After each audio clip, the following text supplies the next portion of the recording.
Welcome, curious minds, to another deep dive. Today, we're embarking on really the first part of a multi-part series.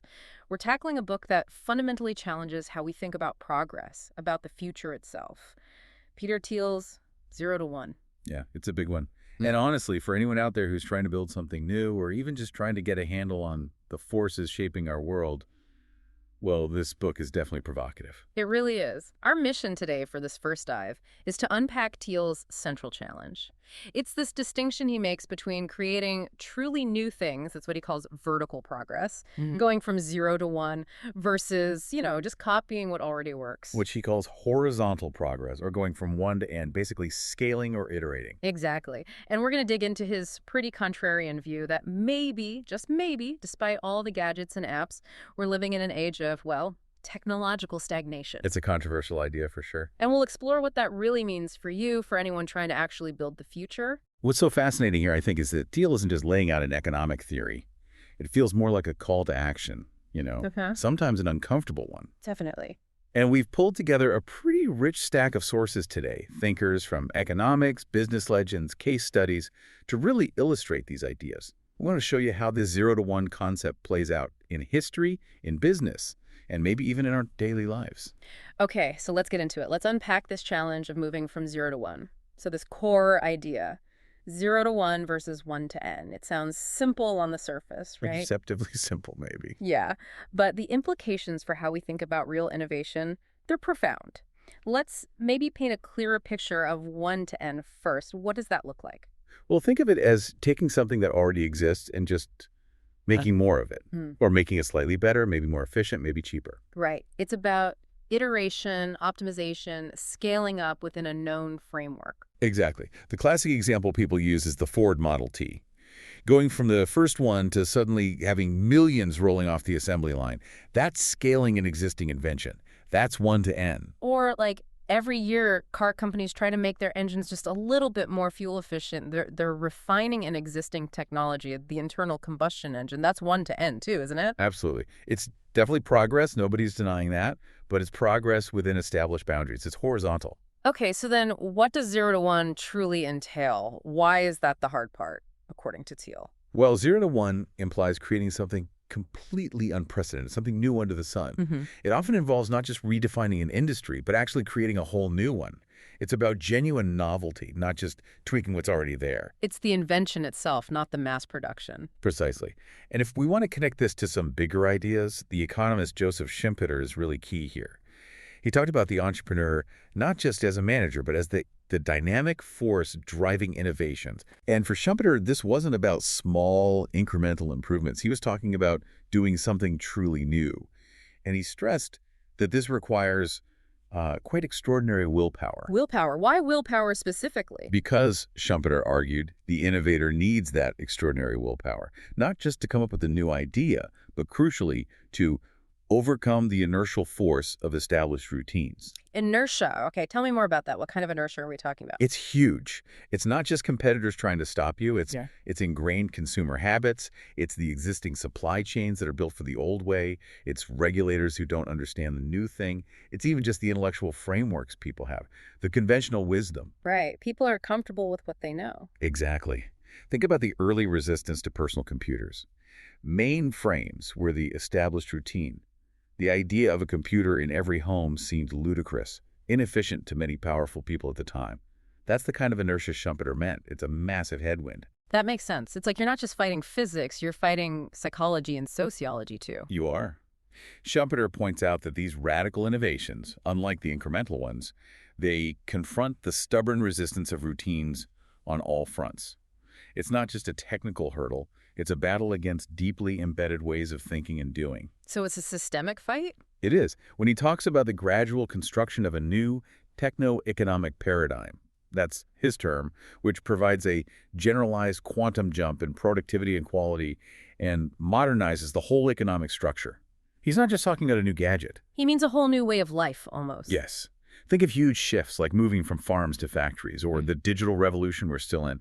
A generalized quantum jump isn't just one company getting better. It's a fundamental leap across the board in how everything works. It changes the whole structure. Okay, but if the resistance is that strong, coming from all sides, how do these radical 0 to 1 ideas even get off the ground? It sounds almost impossible for just one person or a small team. That's a crucial question. And Schumpeter had an answer for that, too. He emphasized that these radical innovations need the increasing power of financial capital. Money. Big money. Yeah, significant investment to Yeah. successfully wage the battles, to change the socio-institutional routines, to generate the adequate manpower, and basically to establish the new norms. So it's not just the lone genius in the garage, then. It takes an ecosystem. Exactly. It suggests 0 to 1 needs this complex interplay of ideas, vision, and serious resources, both money and people, to actually reshape things, to overcome that inertia we talked about. Okay, I can see that. And you see this reflected in more modern ideas too, right? Like blitzscaling. They talk about financing intelligent risks with both financial capital and human capital. That's the fuel and oxygen, they say, needed to propel a rocket skyward. Fuel and oxygen, I like that analogy. It fits, right? Building something genuinely new, that 0 to 1 leap, it's incredibly capital intensive and human intensive. You're not just building a product. You're often building the whole infrastructure around it, fighting against established ways. Without that serious backing, many great ideas probably just fizzle out. They never reach escape velocity. Hashtag 1.2. The mirage of progress, when 1 to N misses the point. Okay, so given how incredibly hard and resource intensive that 0 to 1 path is, you can see why maybe so many businesses, so many people end up focusing on the 1 to N stuff. It feels safer, more predictable. It absolutely does. And often what looks like progress, what feels like intense activity and competition, might just be that 1 to N churn. It's not actually creating fundamental new value. Right, we get caught in these cycles of optimizing, tweaking, making things marginally better, but we forget to step back and ask, are we even optimizing the right thing? Are we just rearranging deck chairs? That's a great way to put it. And this is a trap many businesses fall into. One source, Red Ocean Traps, highlights this really well. It says many managers assume market creation is the same thing as just trying to differentiate within an existing market. What does that mean in practice? It means they focus all their energy on improving their existing products just enough to beat the competition, or maybe cutting prices slightly.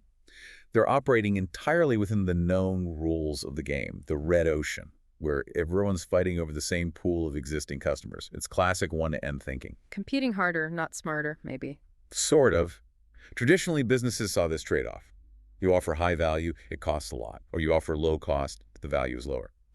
The red ocean idea says real market-creating moves, the 0 to 1 moves, actually break that trade-off. Oh, so. They pursue differentiation and low cost simultaneously. It's a both-and strategy, not either-or. Think about Cirque du Soleil. It wasn't just a cheaper circus or a fancier circus. It redefined the whole category, appealing to adults, dropping costly elements like animals, and adding artistic value. It created new demand. Okay, making the old competition irrelevant by changing the game. Exactly. That's the 0 to 1 move. It's not about winning the existing game. It's about creating a new one where you set the rules. So if we pull this together, Schumpeter's inertia, the need for capital, the red ocean trap, it seems like 0 to 1, is less about just having a brilliant idea and more about this sustained, almost irrational fight against the logic of the current system. Yeah, a logic that often actively discourages real novelty because it's risky and unpredictable. For a 0 to 1 venture, the first battle isn't even for market share. It's often just for the right to exist, to prove the new model is even viable. And we see this playing out, right? Even when companies think they're making progress. Definitely. The source 7 Powers makes a really sharp point about this. It observes that strategies focus purely on gaining market share, usually by just aggressive pricing. Well, they usually did not create value in the long run. Why not? Seems like grabbing share should be good. Because competitors just push back, right? They match the price cuts or launch counteroffensives. You end up in this race to the bottom, maybe hurting the profitability of the whole industry. Nobody really wins, except maybe the consumer in the very short term. So it's a zero-sum game. You're fighting over slices of the existing pie, maybe shrinking the pie in the process instead of baking a whole new one. Precisely. That's a perfect description of the 1 to N trap. It's resource-draining competition without generating net new wealth or capability for society. The source puts it bluntly. Competing just on price often means you've already lost the innovation game. So what's the takeaway here for you listening, for anyone in business or trying to create something? It sounds like you can be incredibly busy, incredibly competitive, pouring tons of effort in, but still not actually be moving things forward meaningfully. Right. You could be polishing the brass on the Titanic, as the saying goes.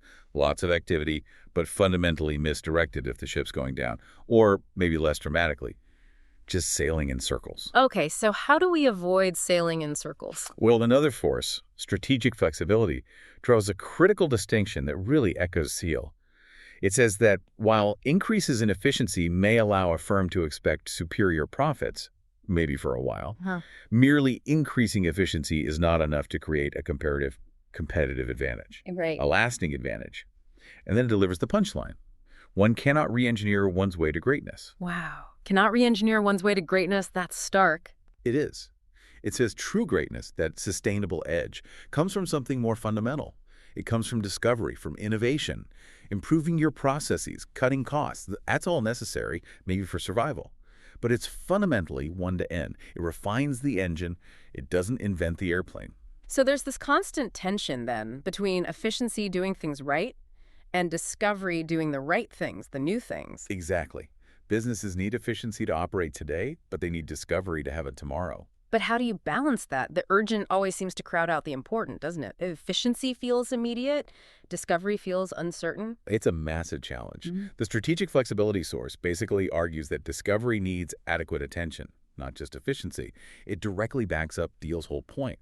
You have to prioritize creating new value, not just optimizing existing value or fighting over scraps in a crowded market. So it requires a real strategic commitment. Yes, a fundamental shift in focus from just optimizing what is to imagining and actively creating what could be, even with all the risks and unknowns. You need both efficiency and discovery, but they require different thinking, different metrics, maybe even different parts of the organization. And if discovery isn't actively protected and championed, efficiency will almost always win out in the short term, leading to stagnation in the long term. Okay, and that idea of long-term stagnation brings us right to Peter Thiel's most, well, controversial claim. He argues that despite how fast things feel, despite the new apps, the constant updates, we've actually been in an era of technological stagnation for quite some time. Yeah, that's the one that really makes people sit up and argue. It's a tough pill to swallow, right? We see new phones every year, faster chips, AI everywhere. It feels like rapid change. But Thiel asks, is it fundamental change? Are we just iterating, making better versions of existing things one to N, rather than making those huge foundational breakthroughs 0 to 1? Are we getting better iPhones, or are we getting flying cars and cures for cancer? He's basically questioning the nature of the progress we're seeing. Is it broad and transformative, or narrow and incremental? And Clayton Christensen's work, particularly The Innovator's Dilemma, gives us a framework to understand how this perceived progress can actually mask a deeper kind of stagnation within industries. How so? Christensen showed how, in many industries, technologists were able to provide rates of performance improvement that have exceeded the rates of performance improvement that the market has needed or was able to absorb. Meaning things got better faster than most people actually needed them to. Exactly. Think about how much faster computer processors got year after year, or how much storage capacity increased on disk drives. For a lot of mainstream users, it was way more power or space than they actually use for email and spreadsheets. Right, you buy the new laptop, but you're not really pushing its limits. Precisely. And Christensen called this performance oversupply. And here's the kicker. That very oversupply creates an opening for disruptive technology to emerge and subsequently to invade established markets from below. From below, what does that mean? It means a new technology comes along that's initially simpler, cheaper, maybe not as powerful or feature-rich as the established stuff. The big established companies often ignore it because it doesn't meet the needs of their most demanding, high-paying customers. Ah, okay. They're focused on the top end of the market. Right. They're busy making their already good products even better for those power users. That's one-to-N optimization. But meanwhile, this inferior disruptive tech finds a foothold with less demanding customers, or enables totally new applications, and then it improves rapidly until it eventually overtakes the old guard.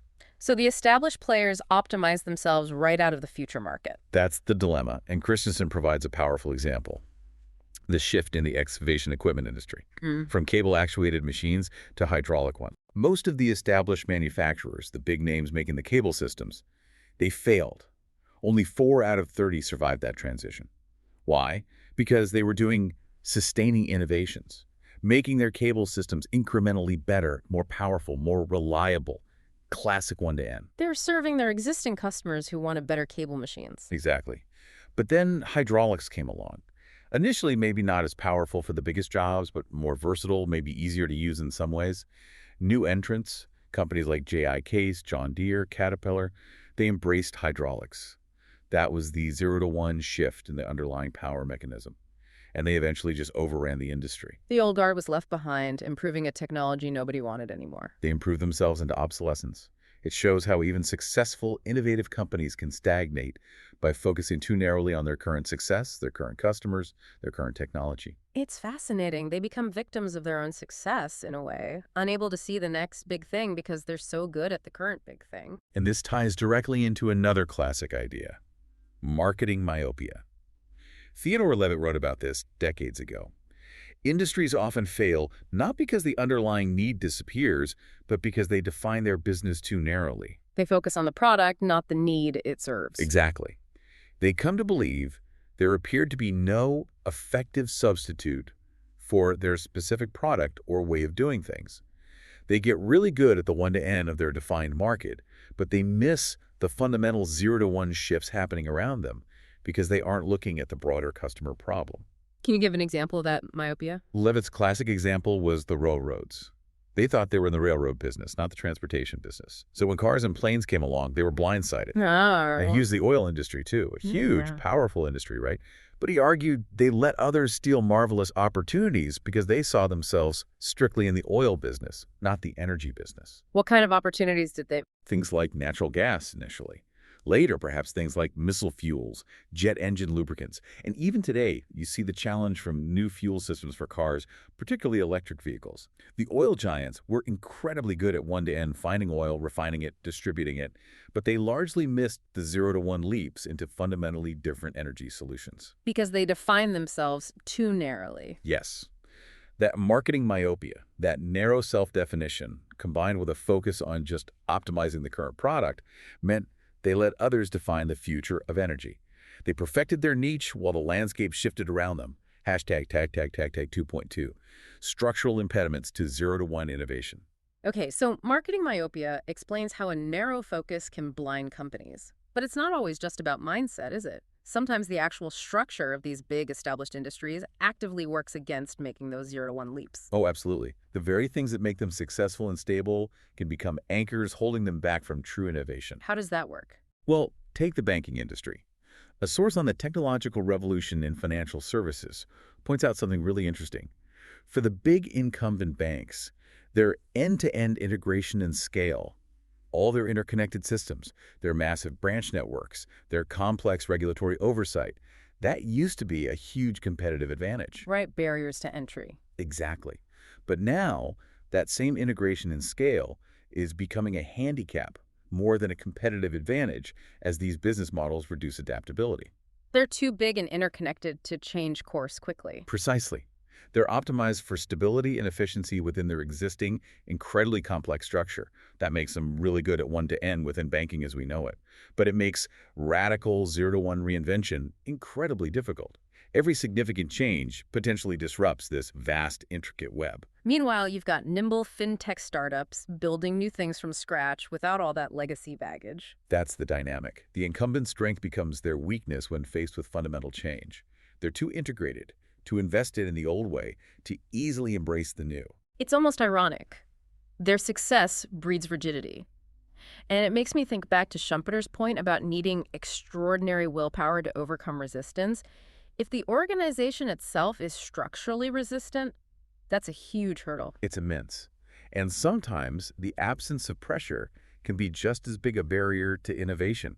There's a fascinating anecdote about Canada's fintech industry. Oh, yeah. Some people in the sector apparently joke that the worst thing to happen to Canada's fintech industry was that no Canadian banks failed during the 2008 financial crisis. Wait, stability was bad for innovation? In a way, yes. Yeah. Because the Canadian banks remained stable, there was less pressure, less of a burning platform to force radical change and innovation compared to, say, the U.S. or the U.K., where some major institutions were really shaken up or failed. So no crisis meant less incentive to take risks. Exactly. It led to a perception, at least, of less demand for really groundbreaking financial services innovation. It speaks volumes about how comfort and stability, the lack of immediate pain, can actually lead to stagnation. If things are working okay, why risk the massive disruption of a 0 to 1 leap? That raises a really important question for any leader, any organization. If you don't have that burning platform, if things seem stable, how do you possibly generate the urgency and muster the will to make that uncomfortable, risky jump from 0 to 1?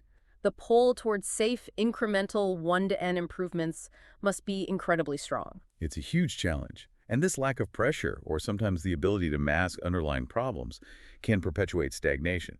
This leads to another point, which is how financial structures themselves can hinder real value creation. How so? Well, think about the Enron example from the smartest guys in the room. They were facing real cash flow problems from their actual businesses.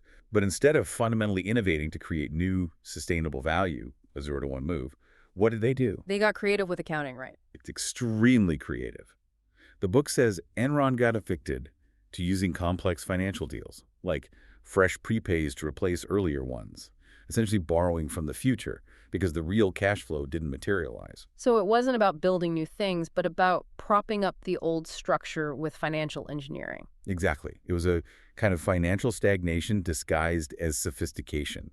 They weren't creating new value in the world. They were just shuffling money around, playing a 1 to N game with accounting rules to mask the lack of fundamental 0 to 1 business success. It was unsustainable, obviously, but it highlights how financial maneuvering can sometimes replace or delay the harder work of genuine innovation. Okay, so we've seen how stagnation can set in, whether through myopia, structural rigidity, or even financial smoke and mirrors. If Thiel's diagnosis is even partly right, then the call to action for you listening, for anyone who wants to build something meaningful, seems clear. We desperately need more focus on true 0 to 1 endeavors. Right. We need to actively encourage and undertake them. But how? How do you actually do that in a world that, let's be honest, often seems to reward the safer 1 to N optimization, where efficiency and incremental gains are easier to measure and often easier to fund? It feels like it requires a fundamentally different kind of leadership, maybe even a different kind of person. Hashtag 3.1. Visionary leadership and unconventional thinking. Thiel certainly thinks so. Even in the brief excerpt we have from his own book, 0 to 1, he points to figures like Steve Jobs. He describes him as this college dropout who walked around barefoot and refused to shower. Someone who could seem charismatic or crazy. The archetypal unconventional genius. Right. And Thiel notes that Jobs was eventually kicked out of his own company by the board, by the adult supervision, who likely wanted more predictable 1 to N growth. So there's often real friction between these 0 to 1 visionary types and the established structures, even the ones they create. Absolutely. These leaders often operate outside the norms. They challenge assumptions, they push boundaries, and that can be incredibly disruptive and uncomfortable for organizations focused on stability and incremental progress. Their vision might be just too radical for the existing system to handle easily. You certainly see that pattern. And maybe a modern example of that relentless 0 to 1 drive is someone like Elon Musk. Musk is almost a case study in this. Think about Tesla's initial strategy. They didn't try to build a cheap electric car to compete directly with budget gasoline cars. No, they started with a high-priced, low-volume product, the Roadster. Which seemed crazy to many people at the time, an expensive electric sports car. Right. But there was a plan. As the source Elon Musk notes, the strategy was always to use the profits and learnings from that high-end niche to eventually move towards more affordable products over time.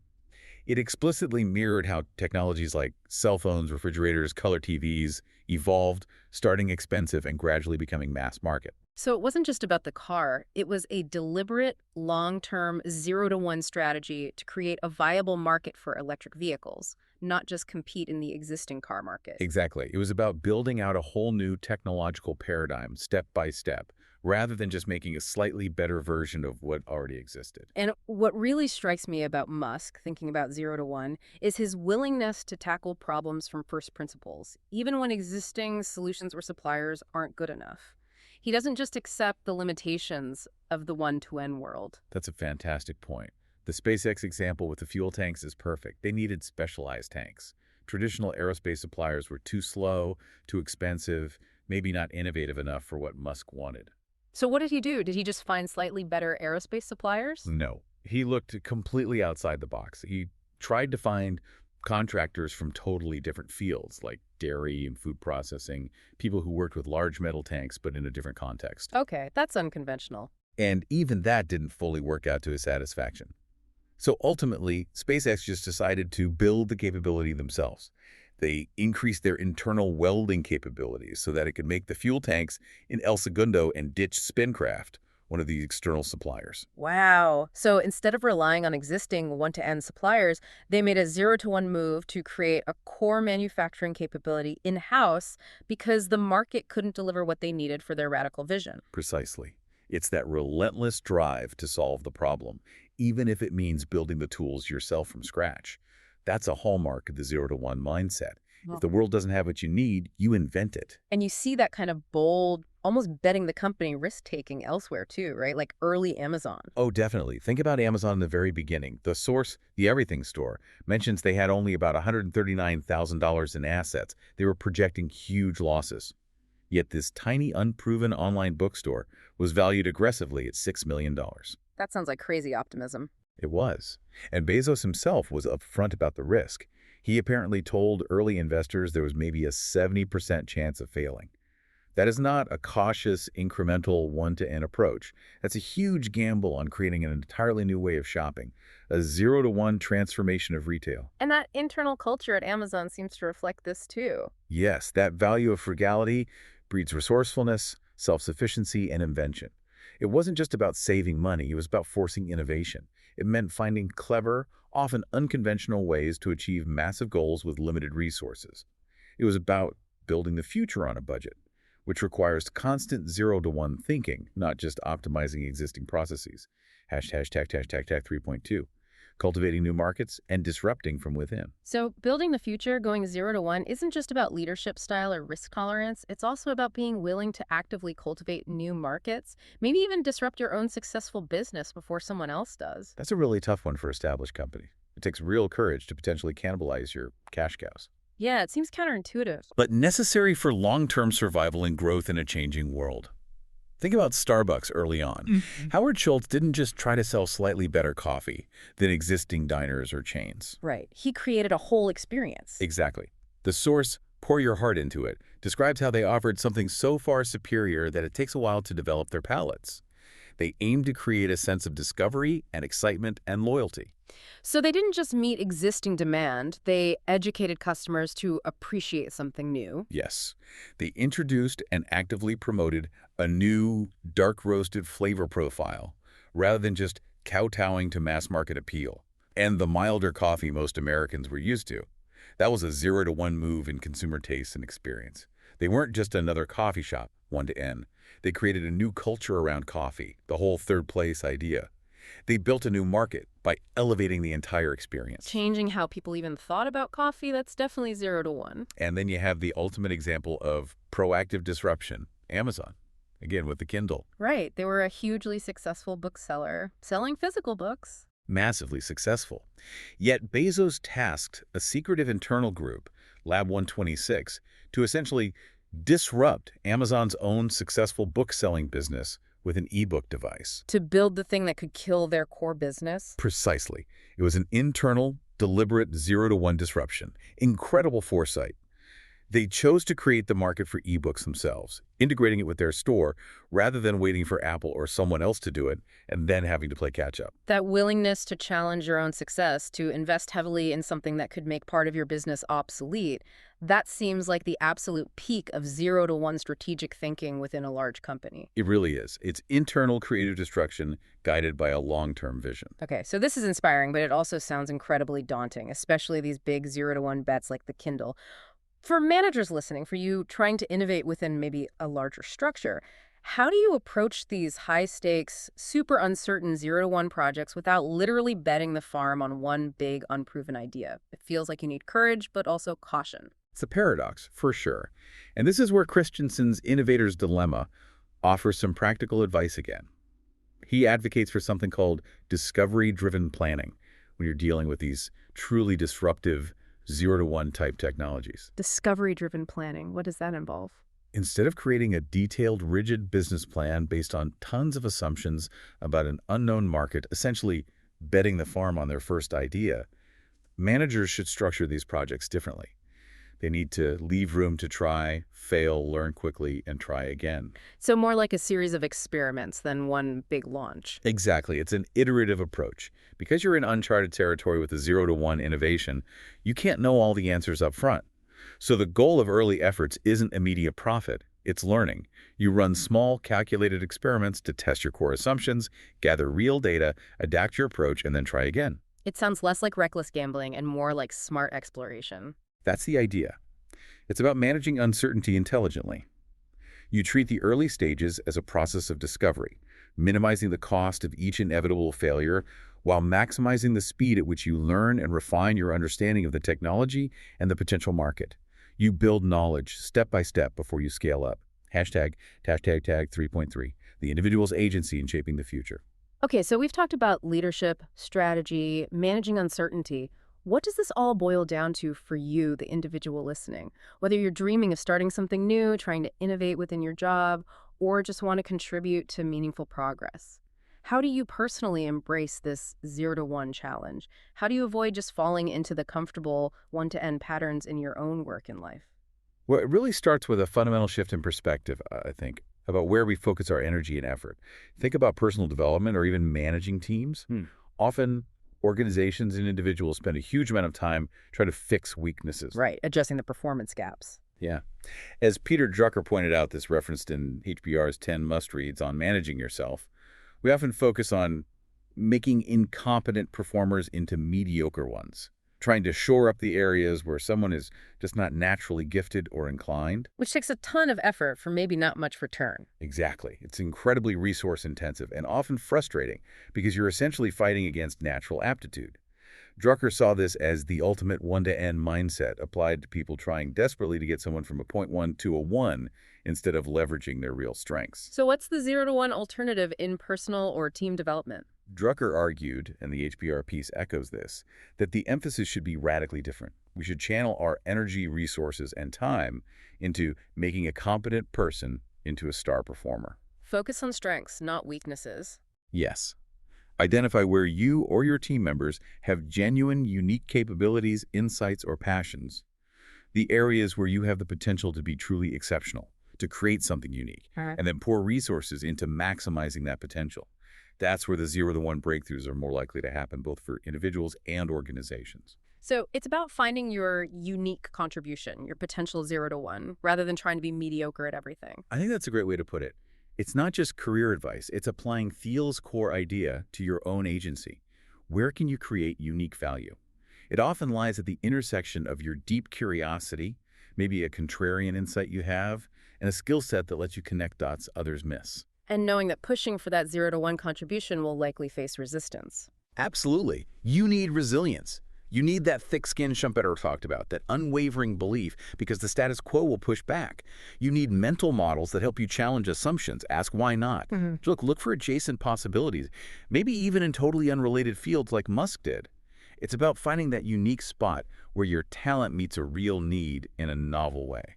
So ultimately, this whole deep dive, this exploration of Thiel's ideas, it's really an encouragement for you, the listener, to actively question the status quo around you. Yeah, to look beyond the noise of just optimizing, just doing things slightly better, the 110 churn, and to actively seek out those opportunities, big or small, to create truly new value. It's an invitation to embrace the inherent challenge, and yes, the risks of moving from 0 to 1, to find that thing that you are uniquely positioned to bring into existence. Hashtag tag outro. Well, we've certainly covered a lot of ground today, navigating Peter Thiel's really provocative ideas about how we create the future. We've dug into that critical difference he draws between just copying what works 1 to N and daring to build something entirely new, 0 to 1. Yeah, we've seen how even successful, established industries can get stuck in iterative patterns, leading to that hidden stagnation Thiel warns about. And conversely, how these visionary, sometimes unconventional leaders manage to push past that inertia, often against incredible odds, to create really unprecedented value. And I think the key takeaway, weaving through all the sources we looked at, is that real, lasting competitive advantage, what one source called greatness, it doesn't seem to come from just re-engineering what you already do or fighting tooth and nail for market share in those crowded red oceans. Right. It emerges from discovery, from the courage to pursue that vertical progress, even when it's uncertain.